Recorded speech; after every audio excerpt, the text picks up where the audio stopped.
All right, everyone, we are back to chapter 3, Interest in Estates. Make sure your cameras are on, please. Turn on your cameras.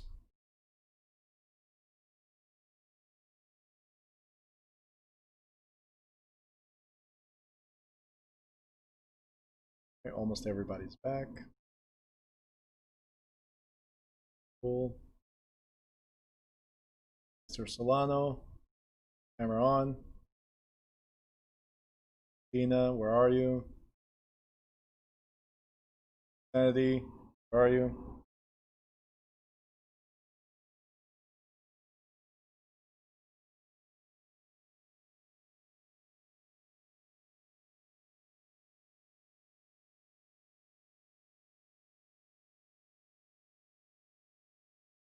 I got YouTube.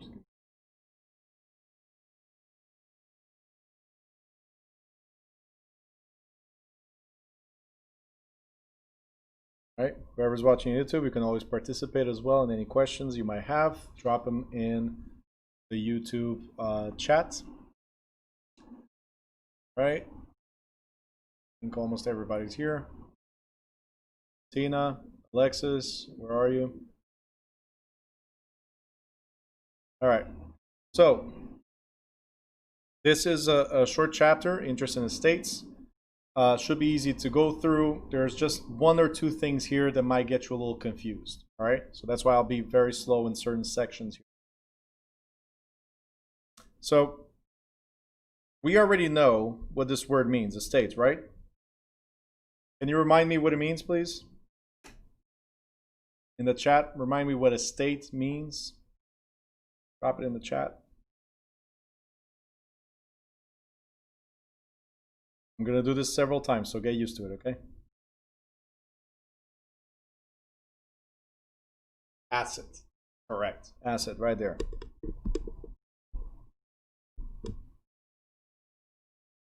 Perfect. Assets. All right.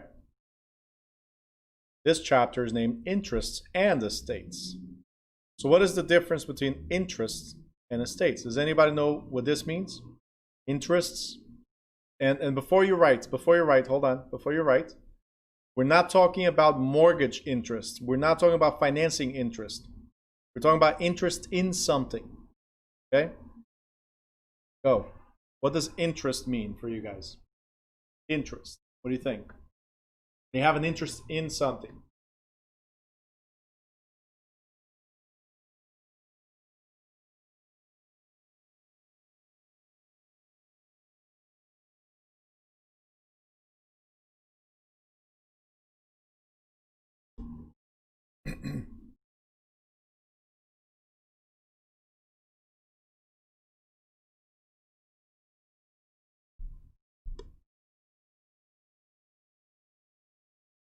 Field says property. Okay. Interests. This one's going to be tough, but there's no wrong answers. Just throw something. Whatever you feel it might be. You have a question, or you think interest is a question?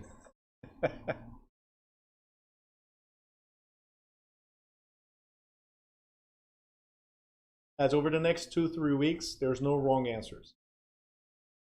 Don't be afraid of just saying whatever you think it might be. Right?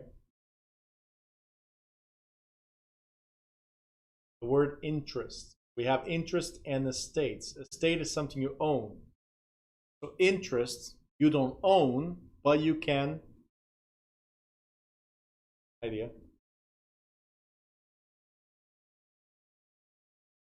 Don't own it. Great. You have control. Yes. Then it goes from question to inquire. Okay. May become yours. Depends. Yes, you could.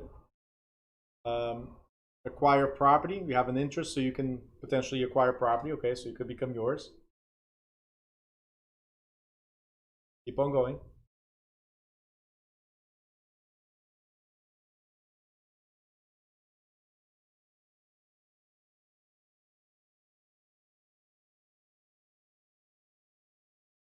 You a heads up, the more you participate, the easier it will get. Even if you have the wrong answers, it's okay. There's no wrong answers this time. Okay? So far, the best answer for what I'm trying to get at is control. Okay? That's the best interest. Best answer so far. The second best answers are you can acquire the property or it could become yours, because through an interest, it could eventually become yours, depending on what type of interest it is. Okay? Get in there.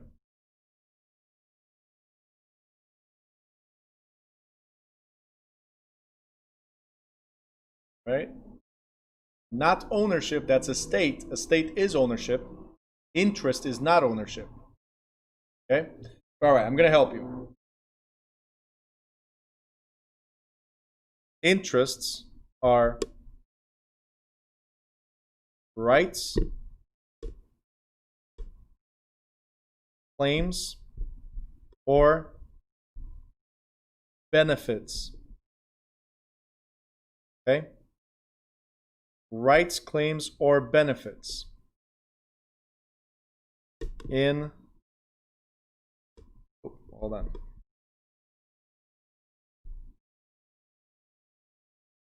Someone else's estate. Okay? So interest is having a right, a claim, or a benefit in someone else's estate.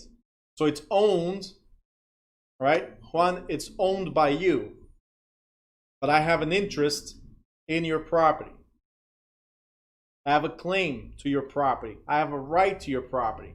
Remember, I can own separate rights like air rights, mineral rights, or even surface rights. Okay? The estate, you own it. You own the property. But I have the right to go there and drill for oil, for instance. I have the right to go there and use the water, for instance. Right? So interest is different from estate. Interest is a transfer of some rights, not all the rights. Interest is a transfer of some rights, not all the rights. Estate, you have the full bundle of rights. It belongs to you. You guys got it? Thumbs up? All right, cool. So we're going to talk about interests and estates in land. Now, this one's obvious. If it says in land, we're talking about interests and estates of real property, of land or real property, okay?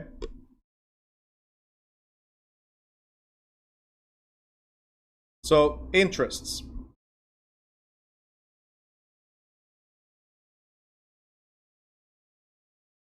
An interest in real estate is ownership of any combination of the bundle of rights to real property, including rights to possess. So any combination, not all of them, but any combination. The right to possess, the right to use, transfer, encumber, exclude.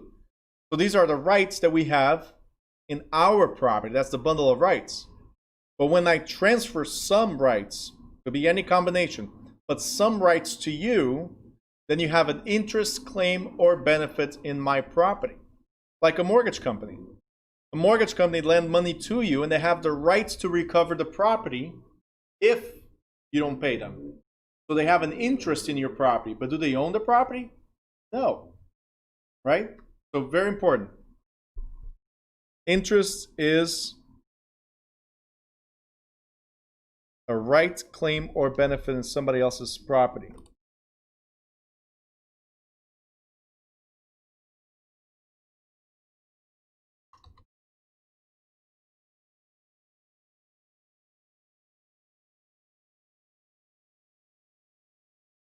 So, there's something called undivided interest. Sorry. Now, an undivided, as it says, it's not divided, undivided interest, is an owner's interest in a property in which two or more parties share ownership.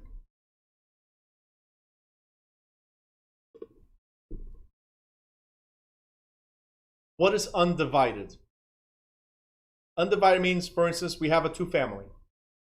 It could be a duplex, which is side by side, or up and down, right? A duplex, as an example, undivided. And I'm giving you it could be a single family as well. I'm just giving you the duplex because it's easy. We're two people, it's a two family. When we own the property, we don't say, hey, I own the left side or the right side or the bottom or the top. We don't say that. We say we own the two family together. Okay? So Danny, we own together a two family. Did we define at any point that you own the top or the bottom or side?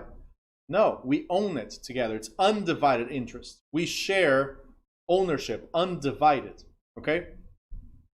So the terms undivided, indivisible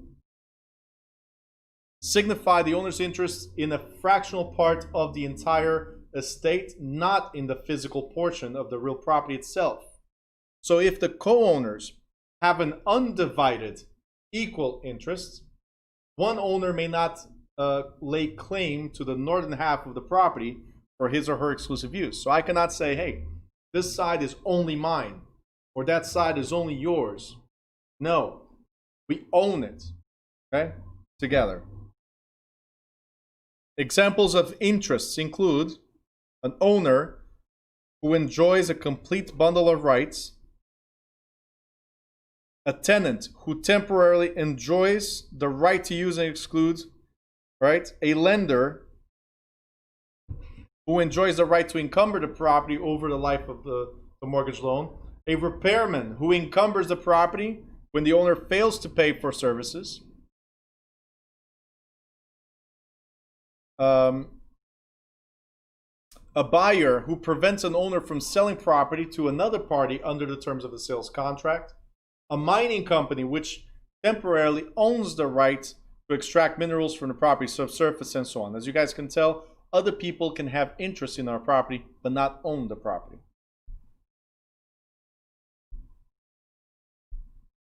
Now, interests, they differ according to, so there's different types of interests, according to how long a person may enjoy the interests. So for instance, if I rent to you this space, right, Alexis, if I rent to you this space for 1 year, then you have an interest in the property for 1 year. Are you the owner of the property? No, you're a tenant. But you have an interest or a claim that allows you to always go in to occupy and possess the property and use the property in a legal manner and exclude people, right? But you cannot sell it. And you have that right or that interest or benefit or claim for 1 year. You guys got it? Right? What portion of the land area subsurface interest applies to, whether the interest is public or private, and whether the interest includes legal ownership to the property. So these are the different interests in real estate. There's interest with possession, interest of possession, and that means estate or asset, right? If it's non-possession, then we have encumbrances or public interests. Like a municipality has a public interest in the property somehow, right? We'll talk about it later. An encumbrance would be the mortgage company. They have an encumbrance, they put something against your property. They're not entitled to occupy or possess the property, right? But they have a claim to the property. So these are the types of interest. One that gives the right of possession, so that's what I own, estate, right? And there's non-possession, which is a lien against the property, for instance, or public interest, municipality. So interests are principally distinguished by whether they include possession. If the interest holder enjoys the right of possession, then the party is considered to have an estate in land or familiar in estate. If a private interest holder does not have the right to possess, then the interest is an encumbrance. If the interest holder is not private, such as a government entity, and does not have the right to possess, the interest is in some form of public interest. Now, an encumbrance. This word, I keep on telling you to write loud, right? An encumbrance is a cloud.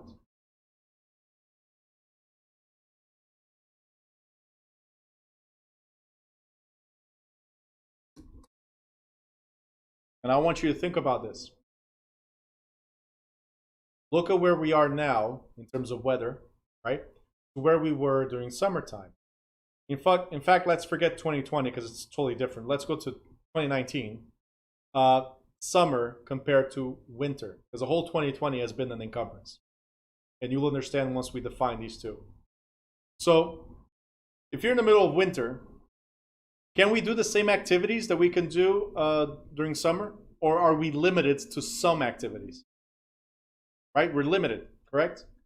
Do we feel the same way during summertime than we do during winter? No. Usually, actually I gotta ask this because there's some people love winter. How many of you prefer summer over winter? Raise your hand. Summer over winter. Okay, majority. How many of you prefer winter over summer? Get out of my class. You prefer winter over summer? What's wrong with you guys? You're gonna be like, you guys like to hibernate or something? You're limited to what you can do. You cannot go out on the street and just do whatever you want. You gotta have a bunch of clothes on and stuff, right? Even that is suffocating for me. That's how bad winter is for me. Like, I like to watch the snow fall. I just hate the snow when it's on the ground. Then you have to clean it. Anyway, but the point is, you're limited. You say you hate the heat? Okay, all right. So spring, maybe? Fall? You prefer fall? Jeez. All right. I'm a winter baby. Okay. Fall, winter is the best. All right. So, guys, the example I was going to use is not usable anymore. People are weird. So I can't. Just kidding. The point is, look, when we're spring or summertime, right? We can walk around and we don't need that much clothes on. We're relaxed. We're easy to deal with, right? If it's too hot, I understand. It's bad.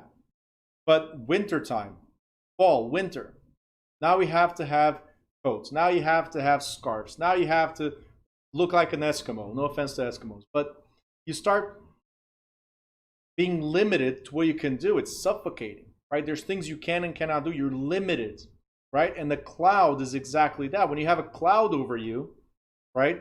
And I like to use the comparison of those cartoons where there's everybody's happy, it's sunny everywhere, and then there's one character, and I'm sure you've seen that in cartoons. There's that one character that has one cloud over him, and it's thundering and it's raining, right? Nowadays they use that for depression commercials, right? Oh, you're feeling depressed, and there's a cloud. You're feeling blue, whatever, right? Everybody else is smiling. Everybody else is happy. A cloud limits what you can do. So an encumbrance is something that limits what you can do with your property. If you have a mortgage, guys, think about this. Make it even better. Think about this. If you have a mortgage on your property, you owe $500,000, but the property is worth right now, because the market dropped or whatever, just as an example, the property is worth $480,000. You are $20,000 negative in terms of what we call equity. Do you think you can sell the property? You could, but you're going to pay $20,000 to get it sold. You understand? You're going to need to still pay the bank $20,000. You can sell it, but you still need to pay the bank. So you're limited on what you can do with the property. It's an encumbrance. It's a cloud. It limits you. All right? This is what you need to remember. Every time you see encumbrance, think of a limit, a limitation on your property. All right? So an encumbrance enables a non-owning party to restrict or limit the owner's bundle of rights. So tax liens, mortgages, easements, and encroachments are examples. And yes, you're going to learn all these names right here, including encroachment. What a weird name, right? But you're going to learn all of these. These are encumbrances or limitations on your property. So every time, again, every time you see or hear the word encumbrance, it restricts you, it limits you on what you can do with your property. So, public entities may own or lease real estate, in which case they enjoy an estate in land. However, government entities also have non-possessory interests in real estate, which act to control the land use for public good within the entity's jurisdiction. The prime example of public interest is the police power. And police power is the right that the local or county government have to zone or issue permits, for instance, building permits, as an example. Okay? Another example of public interest is the right to acquire ownership through the power of eminent domain. Now, we're going to talk about eminent domain later, but this is where the government says, hey, Yanita, I need your property. I need your property because you and the 3 neighbors next to you are sitting on prime land for us to build a school, a new school. So as a government, municipality, we're going to pay you to get out. Okay, so that's called eminent domain. We need your property and your 3 neighbors next to you to knock it down and build a new one. Okay, eminent domain. Now, an estate in land is an interest that includes the right of possession, right? Like a lease. A lease is some type of estate in land, right? Depending on the length of time that one may enjoy the right to possess the estate, the relationships of the parties owning the estate, and the specific interest held, the estate could be a freehold or leasehold estate.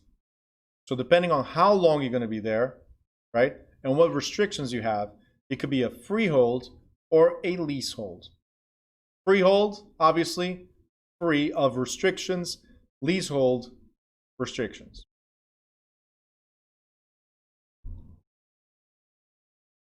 Okay, so next page we have estates in land. Okay, so interests in land or rights in the land. There's freehold and there's leasehold.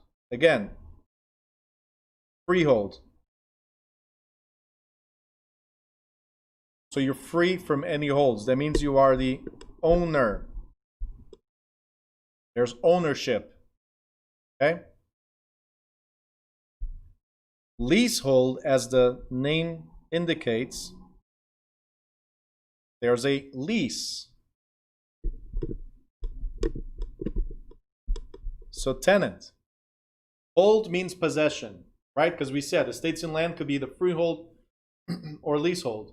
So you hold the property with limitations, or you hold the property without limitations.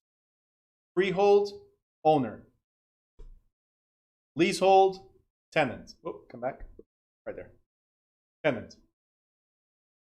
Sorry, my tablet. Anyway, tenant.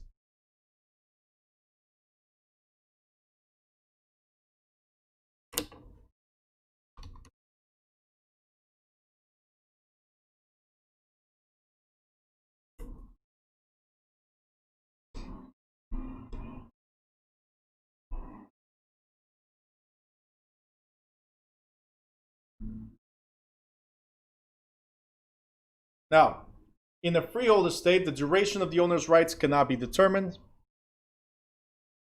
The rights may endure for a lifetime, for less than a lifetime, or for a generation beyond the owner's lifetime. I'll explain all this better in a second. A leasehold is distinguished by its specific duration, as represented by the lease term. So again, freehold, owner, leasehold, tenant. Okay? Now, ownership of a freehold estate is commonly equated with the ownership of the property, whereas ownership of a leasehold is not so considered because leaseholders' rights are temporary. Both leasehold and freehold estates are referred to as tenancies. This is where a lot of people will make a mistake in the state exam, because we have something called a freehold tenant, and we have something called leasehold tenant. Now, the reason why I'm stopping right here is so you guys understand one thing. Tenant or tenancy means occupancy. Okay? If you have a hold on the property, you can occupy the property. That's why it's called tenancy. Okay? So there's, when we say tenants in real life or regular life, right, instead of book or law, when we say tenants, we think about something that's leasing, correct? Somebody that's renting, correct? Well, that is incorrect. Okay? Because a tenant could also be the owner.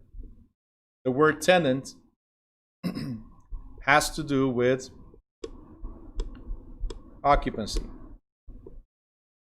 So if you guys remember, right? I know it was a long time ago. It was like a page ago. If you guys remember, we talked about estates in land. And estates in land have to do with possession of the property. So freehold tenant is somebody that occupies or possesses the property and they're free of any hold. So they're the owner. Where a leasehold tenant, again, somebody that possesses and occupies the property but for the term of the lease. All right? So both leasehold and freehold are considered tenancies. Right? So, okay, make sure you remember this, because in the state exam and the school exam, if you see tenant versus renter, two different things. Make sure you read the full question, because tenant could be a renter, but tenant could also be the owner. And you'll understand that better once we talk about joint tenants, tenants in common, right? And these are owners. But the tenant part in your brain always triggers, because that's what we're used to, always triggers lease. All right, so I'm just trying to break away from that, at least for state exam. If not for anything else, at least for state exam. All right, so we're going to start with freehold estates. If it's a freehold estate, that means we are what? Let me know in the chat. If it's freehold, we're talking about what exactly? Freehold.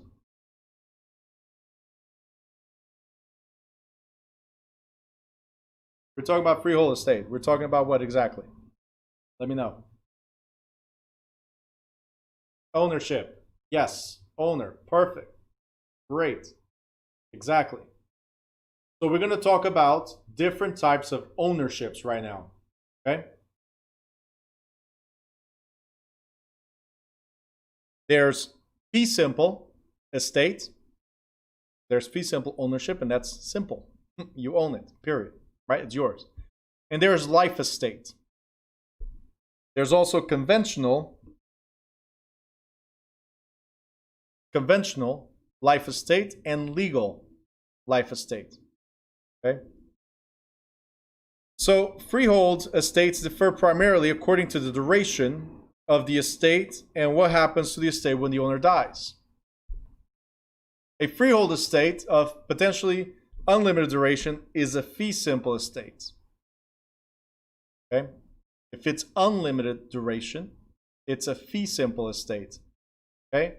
And an estate limited to the life of the owner is a life estate. So if it's limited to as long as you are alive, then it's a life estate. Okay? So right here, freehold estates. There's fee simple. There's life estates.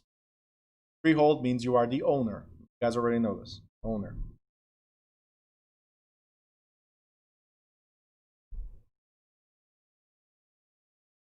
Ownership.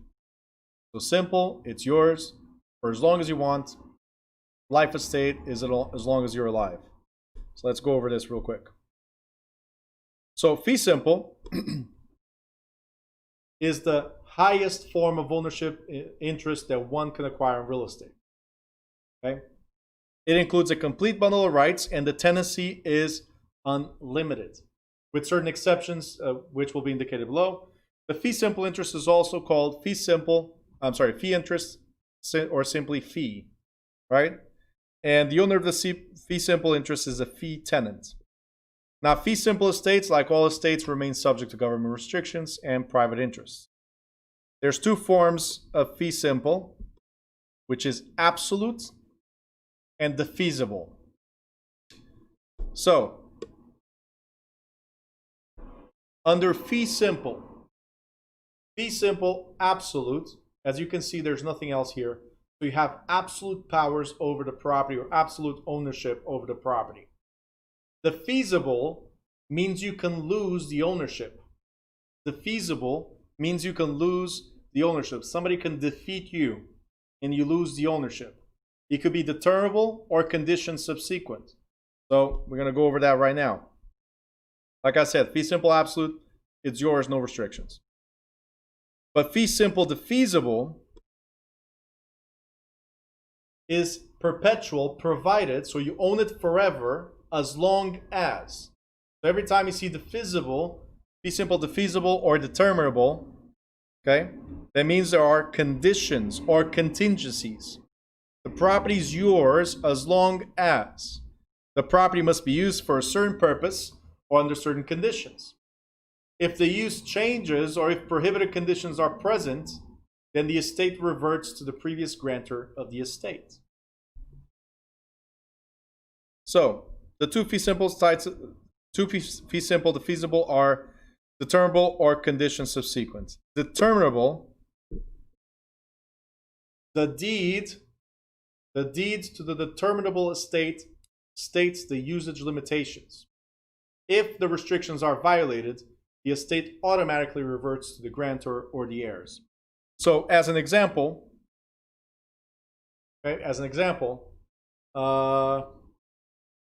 let me see, Ophelia. Okay, I'm going to use you. So, Ophelia, yay, she got a smile on. I don't know why people get happy when I pick on them. Because I'm gonna pick on you. You're not gonna be happy. I'm just kidding. Not in this example. In another example, I'm gonna kill somebody, but not today. At least not in this one. Okay. So, Ophelia, I'm gonna sell the property to you. Ready? I'm gonna sell a property to you. Right? So I'm the grantor, you're the grantee. So I'm the seller, you're the buyer. It means exactly the same. I'm gonna sell the property to you, but I'm gonna put a condition there. You can only use the property for hospital purposes. So my property that I have is a hospital. And when I sell to you, you can only use it for hospital purposes. So you cannot change the usage. And you're like, but Bruno, you sold it to me so I can do whatever I want. No, because a deed or a transfer is a contract. And if I put in that contract that there's a limitation, then you cannot do anything. You can do everything except that change. The moment you change, so as long as you change that to a corporate office instead of a hospital, the moment you change, the property automatically reverts to me. I sell to you. See, she's not smiling anymore. I told you guys. So I sell to you, Ophelia, with a condition that you use it for hospital purposes only. The moment you change that usage, the property is now mine again. You guys got it? So Ophelia just lost the property because she went against our condition in the sale. This is automatically. Okay? So, condition subsequent. If any condition is violated, the previous owner, okay, the previous owner may repossess the property. However, right here, reversion of the estate is not automatic. The grantor must retake physical possession within a certain time frame. Okay? So, very similar. Difference is this reverts automatically, but the possession, I might have to take over within a certain time frame. Now, as far as life estate, sorry, I have a question here. Hold on. Why would you want to buy that? Why be restricted to something you buy to own? Okay, great question. So let me ask you something. You ever heard of condominiums? Okay. Condominiums, they come with restrictions. Why would people buy condominiums, for instance? Okay, people do. And sometimes it's because it's the cheapest form of ownership. One of the cheapest forms of ownership, condominiums. And somebody else gets to maintain the property. Great. In this case, you see that the property is being used for hospital purposes. When you buy, I'm just saying, hey, it's my property. I'm selling it to you. I just would like my wish to continue as hospital purpose. That's what I built it for, right? When you live in a particular area, in a subdivision or condominium usage, whatever, those are the most common restrictions. They say the exterior of the property has to look this way. The landscape has to be this way, right? That's how I dreamt of it, and that's how I want to keep it. Now, if I put a restriction that's illegal nowadays, like a discrimination type of restriction, if I told Ophelia, hey, I sell to you as long as you don't sell or allow any people of green color to come into the property, right? So I'm restricting based on color. That is illegal based on the Fair Housing Act or the Civil Rights Act as well. So I cannot restrict you based on something that's illegal. Now, telling you that for usage purposes, that's legal. You understand? So I can put any restrictions I want, and you just have to either be willing to accept it or not. Okay? So, life estate. So, life estate, obviously, as long as somebody's alive. When that person dies, the conditions revert. The same way as selling to you for hospital purposes. If I sell to you and say, Ophelia, since you were smiling before, I'm still going to use you now. Okay?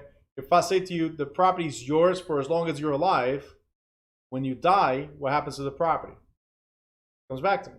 So if you guys notice, there's a big difference between these two. Because in this one, you could own the property forever as long as you don't change the use, right? Indeterminable. But in this one, it's guaranteed that one day you will die. We don't live forever, right? So while these are owned for a lifetime, for forever, these are owned for a lifetime only. This is the one I expect you to question the most. See, a life estate is a freehold estate that is limited to the duration of life of the owner or other named person. Upon the death of the owner or other named individual, the estate passes to the original owner or another named party. The holder of a life estate is called a life tenant. So again, here comes the word tenant. So you're occupying the property for as long as you're alive. The distinguishing characteristics of a life estate are that the owner, or Ophelia, enjoys full ownership rights during the estate period. The holders of future interests own either a reversionary or remainder interest. So, in both of these, the life tenant and the determinable, right? I have something called a future interest. I sold it to you, Ophelia, so you're the new owner, right? You have full rights to the property. You can do whatever you want with it. But I have a future interest. What does that mean? It means that I have a claim to your property, right? Here, if you change or if you violate the condition, I have an interest where I can claim the property back, right? Here, as a life tenant, when you die, I have an interest that when you die, I take the property back. So with that being said, can you put this property in your will?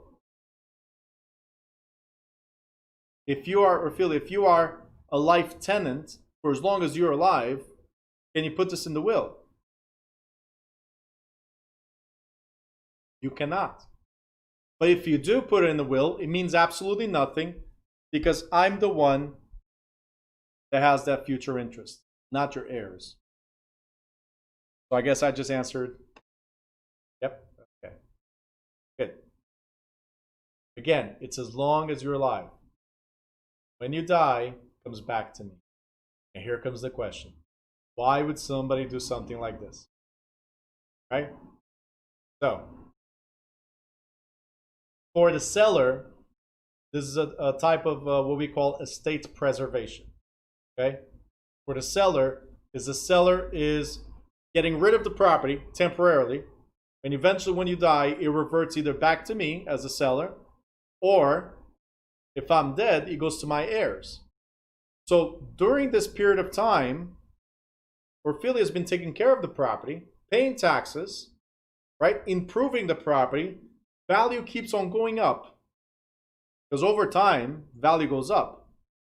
And when you die, or if I'm dead, right, my heirs will acquire property. So if I sold all my properties this way, imagine, if I sold all my properties this way as long as I was alive, I kept on selling my properties this way with a life tenant.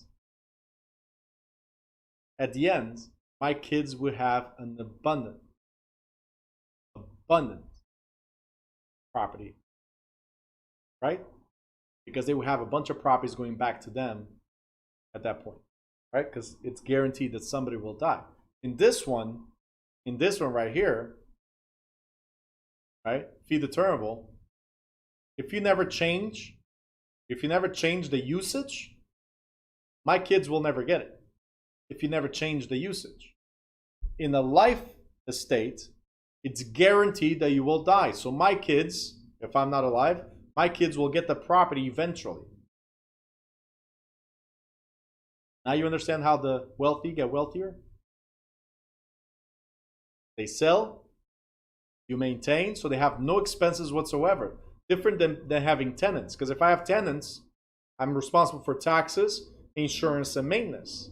But if I sell to you with this condition, you pay the taxes, insurance, and maintenance. You are the owner, not me, right?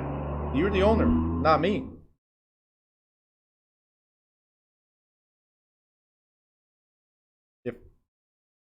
Okay, Danny says, so if there's two persons on both, hold on. Go back here. So if there are two persons on the both will have to die. So meaning what? If I sell to you based on your life and your spouse, let's say, then yes. When both of you die, then it'll come back to me. Yeah. If the property is mine and I die, goes where? The property doesn't go anywhere. Property is a piece of land that stays there. The ownership of the property, that's a different story. I told you I pick on stuff. Hold on. Guys, give me a second. Hold on. Still answering this question. All right, so if the property is mine and I die, where does it go? You are who? I sold to you and it's yours? Okay. Because if I sold to you with a life estate, then you are a life tenant. When you die, the title to the property comes right back to me. If it's a regular ownership, when you die, if you don't have a will, then the state will determine who gets what. Okay? So in this type of ownership, we specified that when you die, it comes back to the seller. Or if it doesn't go to the seller, it goes to whoever we appointed. And I'm going to explain that in a second. Okay? So you're basically lending your property. No, because if there was lending, there would be interest. Right? Because lending, there'll be interest. But I understand your point. You're just giving to somebody else with the expectation of getting it back. Absolutely. Right? I'm letting you borrow. Right? That's what you're thinking. I'm letting you borrow, but I want my phone back. Right? Yeah. So it's kind of like that.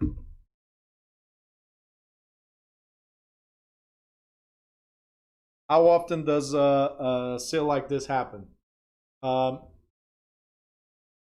As I usually say, us common mortals that did not inherit millions of dollars in our wealth. We don't have estate planners and we don't have CPAs at that level that would represent us and say, hey, the best thing you can do is life estates. When you sell the property, always put a little clause that says it will revert back to you. So most people, so 80%, if not more, of the United States has no clue about this type of estate preservation. So how often does it happen? Probably 1% of the times, if that much. 1% of all sales will come with something like this. All right? All right. Now, remember I said hold on. Okay, so like that would be, yeah, you would be most likely you will be a cheaper than anything else because you know there's a restriction there. Absolutely, just like condominiums, they are restricted, so they're cheaper than buying a single family and being the individual owner. Yep. All right. So remember, I said you cannot put in your will, correct? Now, both fee determinable and life estate come with these two conditions. It's either one or the other. So a reversion, let's call with this one first. A reversion means I sold to you with a condition, whether it's your life or as a hospital or keep the house green at all times or whatever condition might be, right? So I sell to you, and if you violate the condition or if you die, right? That was a condition, right? The property reverts back to me. That's called a reversionary interest or reversion, okay? If I don't want the property to come back to you, to me, I'm sorry, I'm going to stipulate it clearly. I sold to you, Ophelia, right? I sold to you for as long as you're alive. But when you die, the property goes to Danny. Now, it doesn't come back to me, it goes to Danny. Remember, there's two parties to this transaction. There's a seller, Bruno, and there's a buyer, Ophelia. Danny is a third party. Danny's a third party, and every time there's a third party named in the transaction, this is called a remainder. Danny has a remainder interest. So if a life estate names a third party to receive the title of the property upon termination of the life estate, the party enjoys a future interest called remainder interest or a remainder estate. That means that once you die, it does not come back to me. The person with the interest in the property or the claim or the benefit to the property is going to be Danny. You guys understand? So it either reverts back to me and I have reversionary interest, which is a future claim, right? Or Danny, who has a remainder interest. It's a future claim to the property. And when can we claim this, whether me or Danny? When can we claim? Well, when the violation occurs or when somebody dies, if it's a life estate. Okay? Questions here? I know this gets a little confusing. So if you have questions, drop the questions now.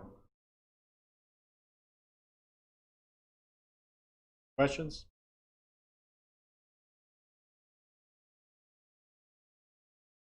Five minutes later, there's going to be a question. All right.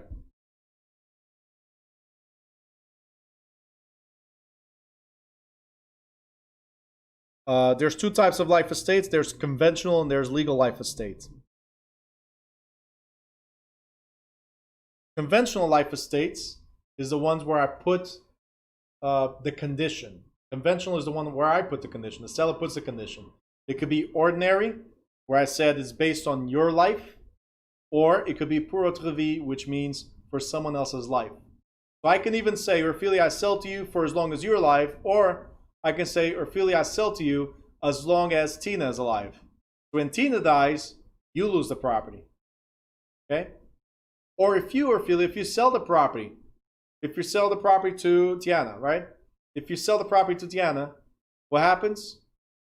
Tiana now owns the property, pour autre vie, because you sold it to her, but the original sale was based on your life. So she now understands that when you die, Ophelia, right? And I'm sorry, I don't mean to say that you're going to die. I keep on killing you here. Like, you die, you die, you die. That's what I keep on saying. That's really bad. It's just for example purposes, okay? But when you die, she loses the property. It was sold to you, right? And you sold to somebody else, right? And Tiana now sells to somebody else. And then somebody else, and they can keep on selling. That's not a problem. But there's one condition. The condition is your life. Pour autre vie. Okay? Tina, is this done often? No. Not at all.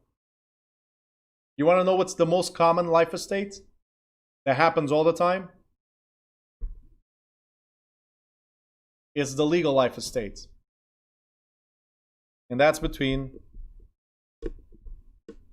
husband and wife. are now known as spouse and spouse. When one dies, the other one acquires the property right away. So it reverts to the other party. That's why it's called homestead, dower and courtesy, or elective share. We're going to talk about it more in detail.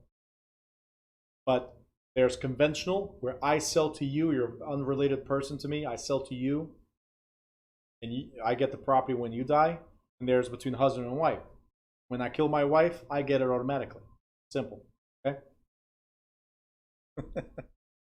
It's a joke, okay? I'll never kill the wife, ever.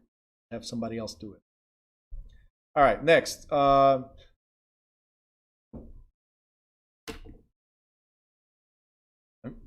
on wood, I hope. Imagine if something ever happens to her. I hope not. You guys going to be looking for me because I said this live on YouTube. Jeez. Anyway. So, conventional life estate, like I said, is created by grant from a fee simple property owner to the grantee.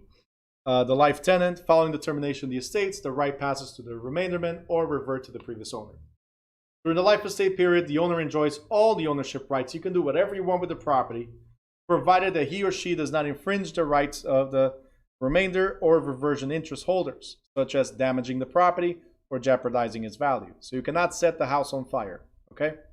The property needs to come back to me in the same way that was given to you, or better, okay? Now, should these actions occur, the holders of the future interest may take legal action. So I can sue you if you decide to, oh, okay, it doesn't go to my heirs, I'm going to set this on fire then. Right? If you decide to do that, I get the property back, but I still sue you for damages. There's two types of conventional life estates: ordinary pro rata vie, like I said, with reversion or with remainder. Okay, during your life reverts to the grantor, or during your life reverts to another person. Pro rata vie, during somebody else's life, it reverts to grantor, or during somebody else's life reverts to another. Okay. The ordinary life estate ends with the death of the life estate owner and may pass back to the original owners or their heirs. Okay, we already covered all this. Legal life estate. So in case you guys are in the book, we are on page 35. Legal life estate. As it says, legal, that means it's created by state law, as opposed to being created by owner's agreement. So ordinary life estate or conventional life estate is I sold to you. So by agreement, I did this. Legal life estate is by state law, which is normal. Most states have some type of a law that says between husband and wife, whoever dies first, the other one acquires the interest. That's how it is. So provisions do vary from state to state, but the focus of a legal life estate is defining and protecting the property's rights of a surviving family member upon the death of a husband or wife.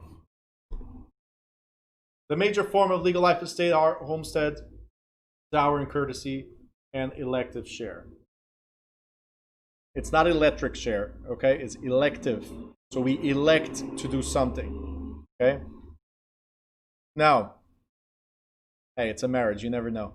You could say elective share. I don't know. All right, homestead.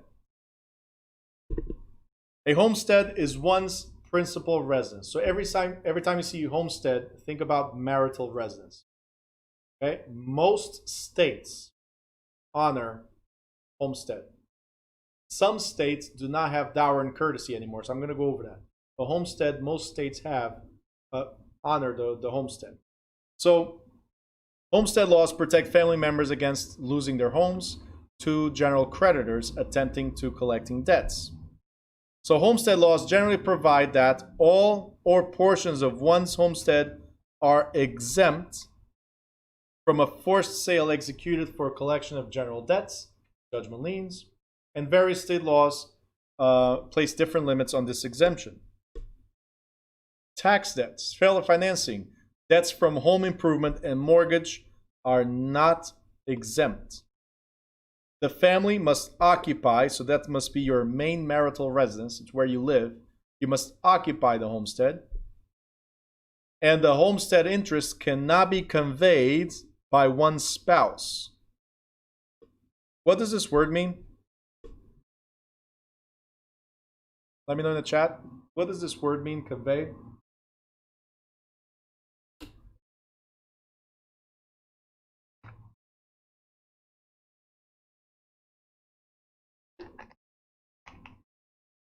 We're going to repeat this a million times throughout 30 chapters, by the way.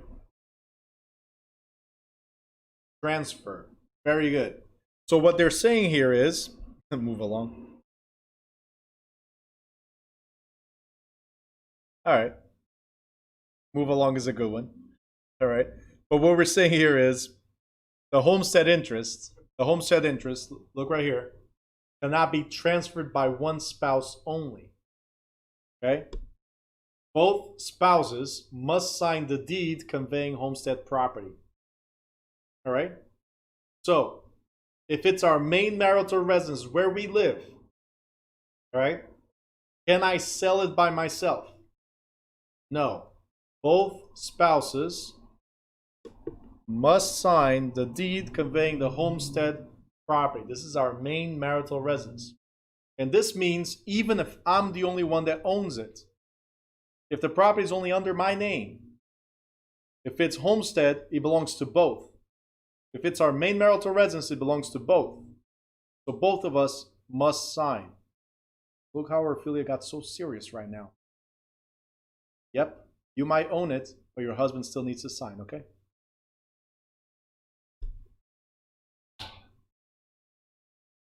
All right, next.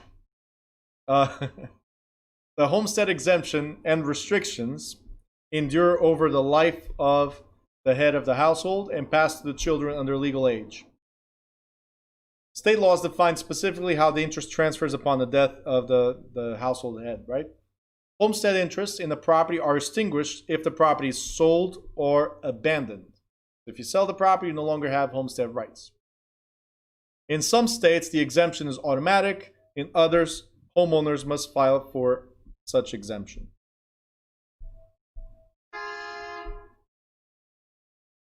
All right, the homestead exemption for certain debts should not be confused with a homestead tax exemption, different things, which exempts a portion of the property's value from taxation. Now, this one, something to remember, dower and courtesy is the second type or an ancient type of legal life estate. Most states don't have this anymore. Like state of New Jersey abolished on May 28th of 1980. They said dower and courtesy no more. But what is dower and courtesy? Dower is the right that the wife had upon the husband's death. Courtesy is the right that the husband had upon the wife's death. It means exactly the same as we said before. It's where husband and wife acquire the other half of their interest.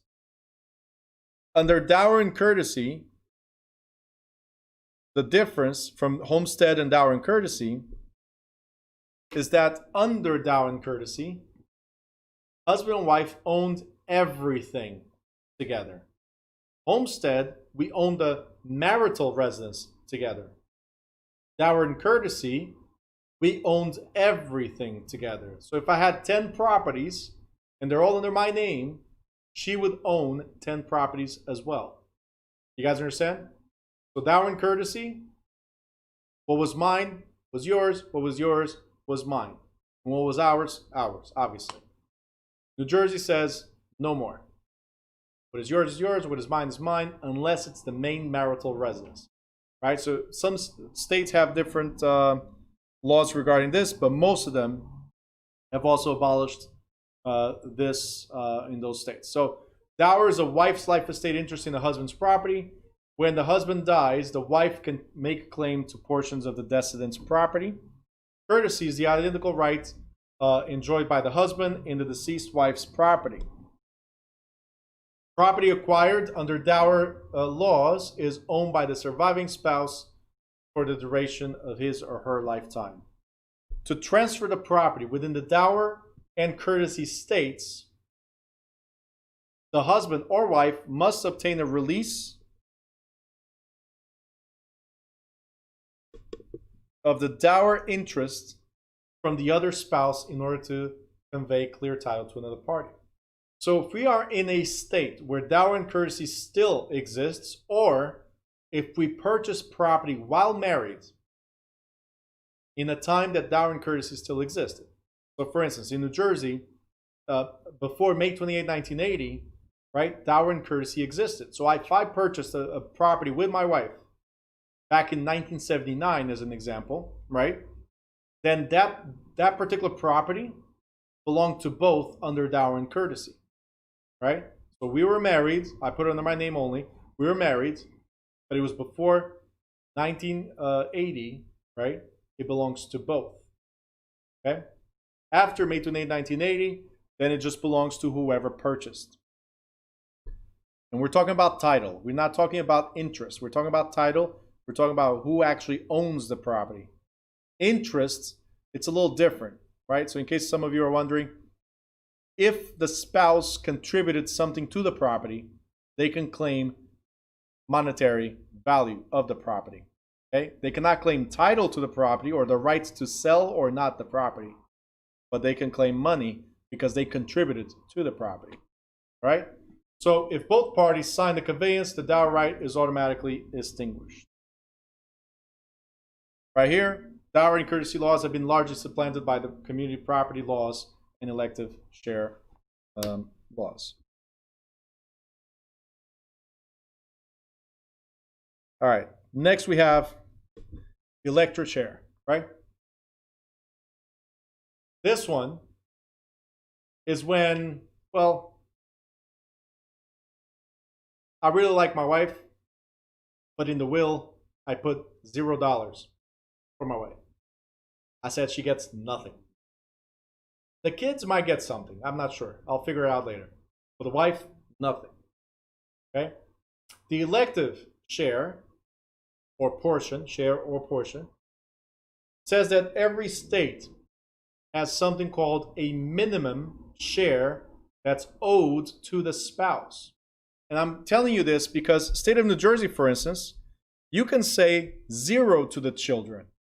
But if you say 0 to the spouse, the surviving spouse can go to the state or to the probate court and say, wait a minute, he left me what? Nothing? No.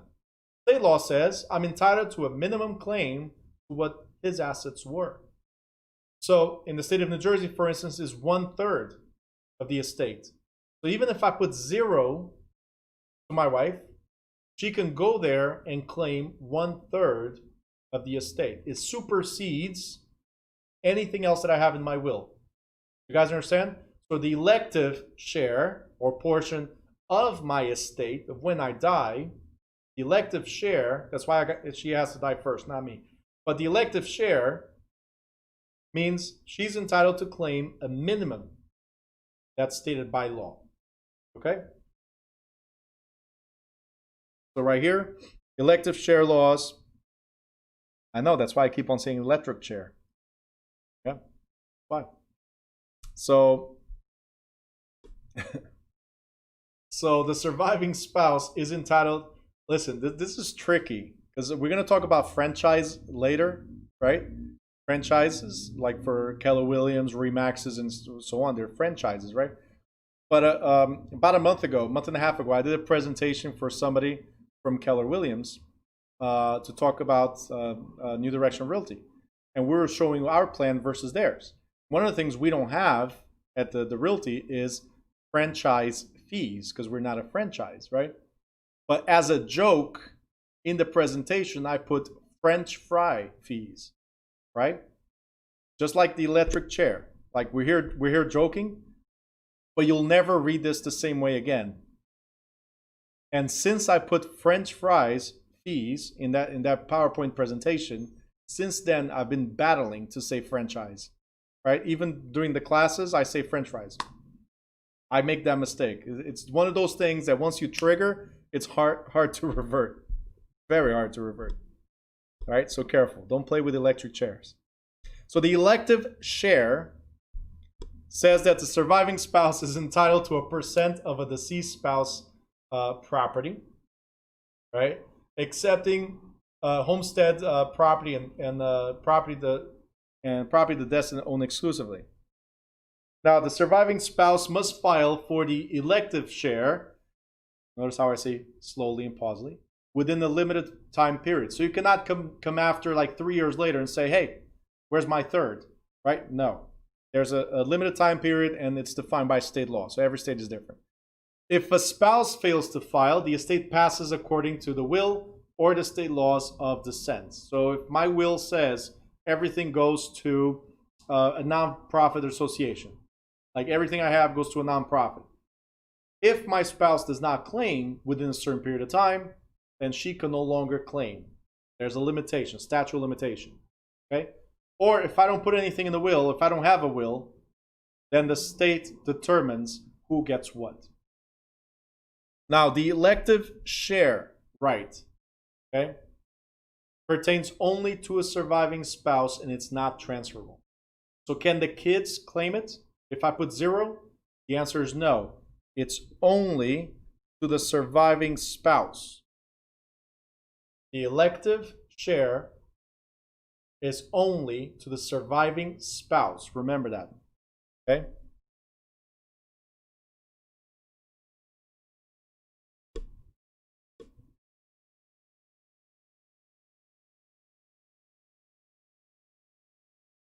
All right. Next we have leasehold estates. Leasehold estates are related to what? Let me know in the chat. We already know freehold. Now it's leasehold.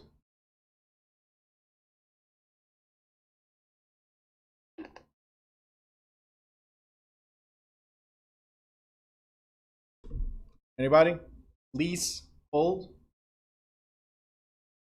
It is personal property. Get it? Good. But it pertains to what? Leasehold. Tenant, as we commonly know. So renters. It's a lease. Renters. Okay, so tenant is correct. Just remember, Clenard or Clenard? 1 or 2? Clenard? Or 2? Clenard? Okay, cool. So Clenard, just remember, tenant, an owner could be a tenant as well, right? Because a freehold tenant or leasehold tenant. Just remember to distinguish when you're reading the questions. Just remember that if it's a leasehold tenant, we're talking about renters.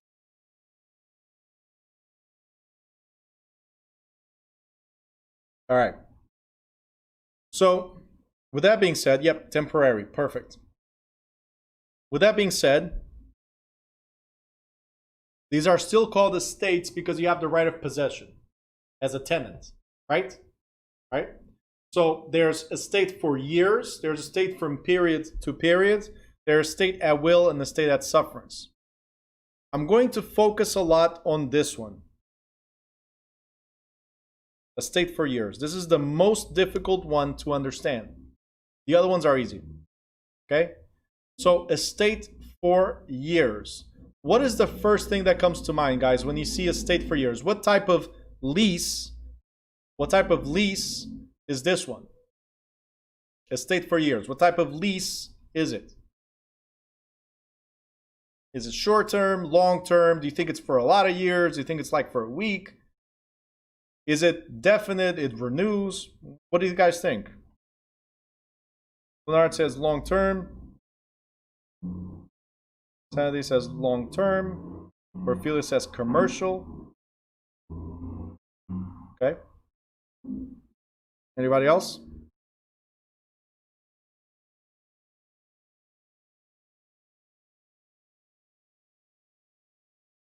Nobody else has opinions on this? Estate for years? It's okay.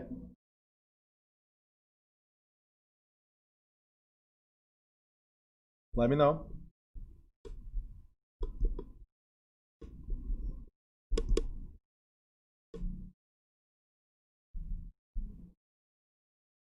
Are you guys shy?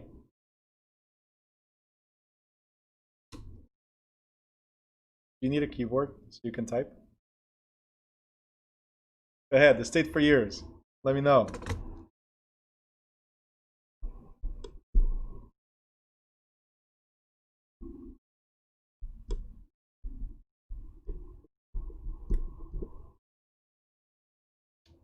Okay, Tina. You're cheating.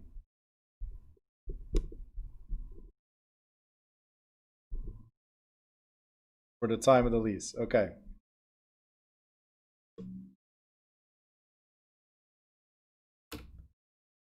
All right, here's the thing.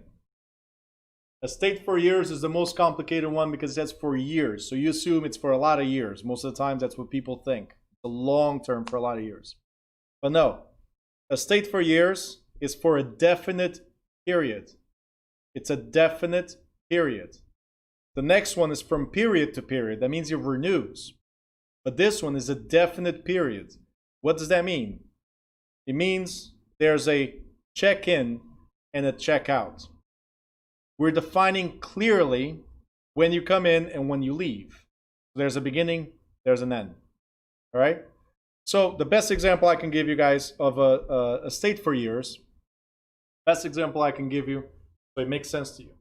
Besides the 1 year lease where we're saying, hey, you're only renting for 1 year, we might renew later on. Besides that one, which is obvious, if you guys go to an Airbnb as an example, or a hotel or whatever, you go there for the weekend. Don't you have a check-in and a check-out date? You check in on a Friday, let's say, 9 p.m., right? That's the limit, let's say. But then you have to check out on Sunday by 12 p.m., let's say, right? So that means you start on Friday, you end on Sunday. Guess what? That's a definite or defined period of time. Even though it was just a couple of days, it's an estate for years. All right? The key feature of an estate for years is the fact that there's a check-in and a check-out. Remember that. The key feature of an estate for years is the check-in, check-out. There's a start date, there's an end date.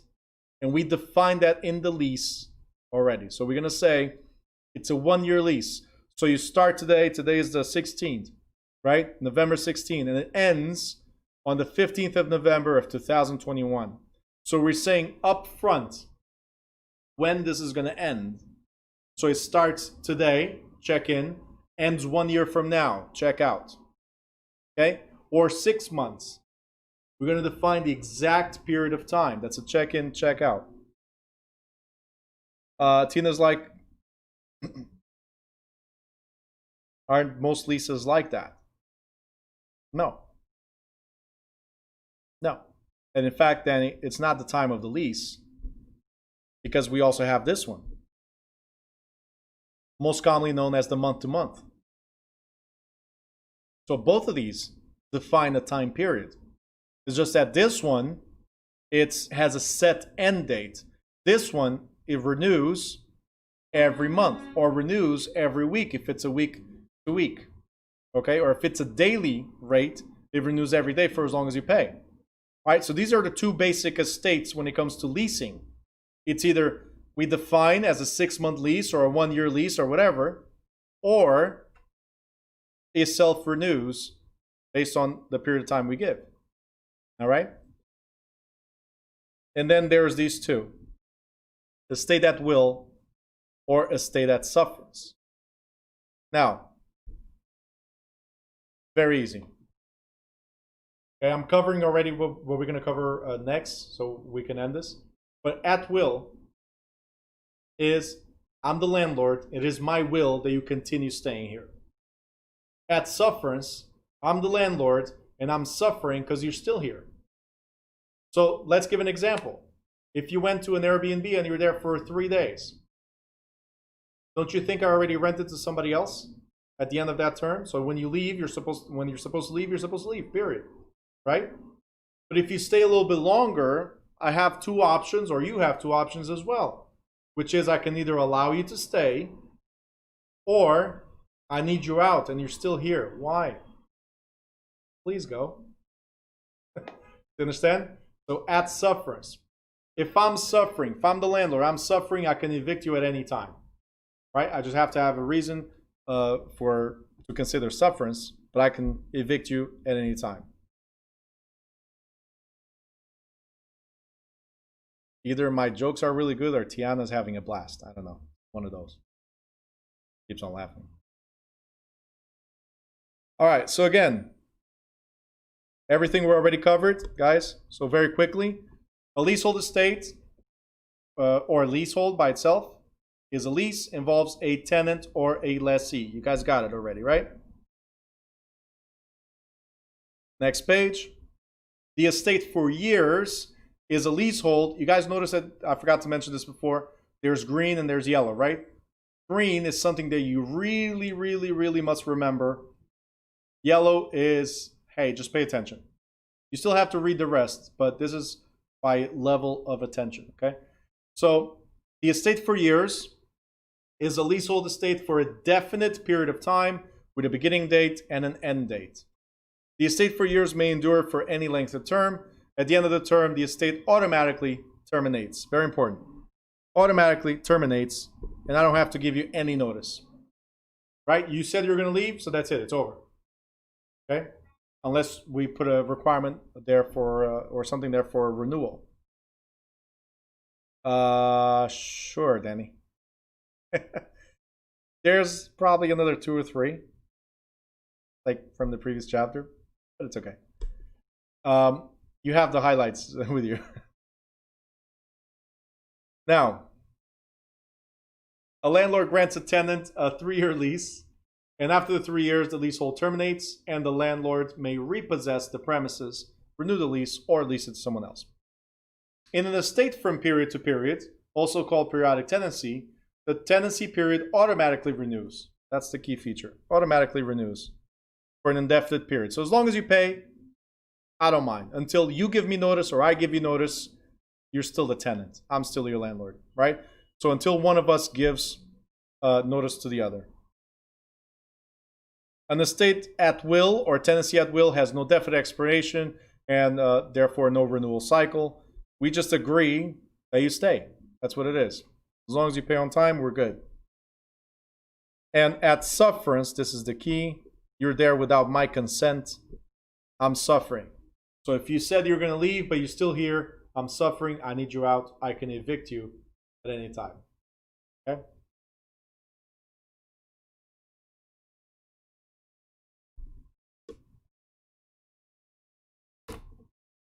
And again, we have a chapter just for leases. That's why I'm also not too focused on that, just the differences between them. All right? You guys have any questions? It was not bad for a first day, right? Give me a thumbs up. First day, was it that bad? No? Great. All right, cool, guys. So we're finishing 5 minutes early. Unless you have questions, I'm here. But what I recommend, highly recommend, is that you take advantage of the student portal, Quizlet, go to the review questions at the end of each chapter, replay, because there's stuff you might not have got today while I was teaching. So definitely go over all those things and send me questions. Also, click on the student portal to join the WhatsApp group if you haven't yet. Join the WhatsApp group. Students share questions there and share answers, thoughts, and all that. And if I feel that something is wrong, I step in, like to just explain a little bit better. But what I like about the group is how people encourage each other. All right? So definitely take advantage of all the resources we have in the student portal. All right, guys? And if you have any questions, reach out to me. All right? Did I give you my number? I'm not going to give it then. All right. So, just kidding. Very simple. 908-418-8325. Now, just so you guys know, do not call me. It's not going to help because if I'm here teaching, as you guys can tell, my phone been ringing, messages been coming through. WhatsApp is my preferred method of communication. It's a lot easier for me to manage. And send me a bunch of messages if you have to. All right, I will eventually get back to you, especially when I'm teaching morning and evening. Right, I only have a couple hours in between, which I also like to grab lunch. Say, like to maybe eat so I can survive the night class. All right, but definitely reach out to me. I will get back to you. Okay. All right, guys. Thank you. If you want to join me tonight, also 5:30, we have a class. Have a good one. See you tomorrow.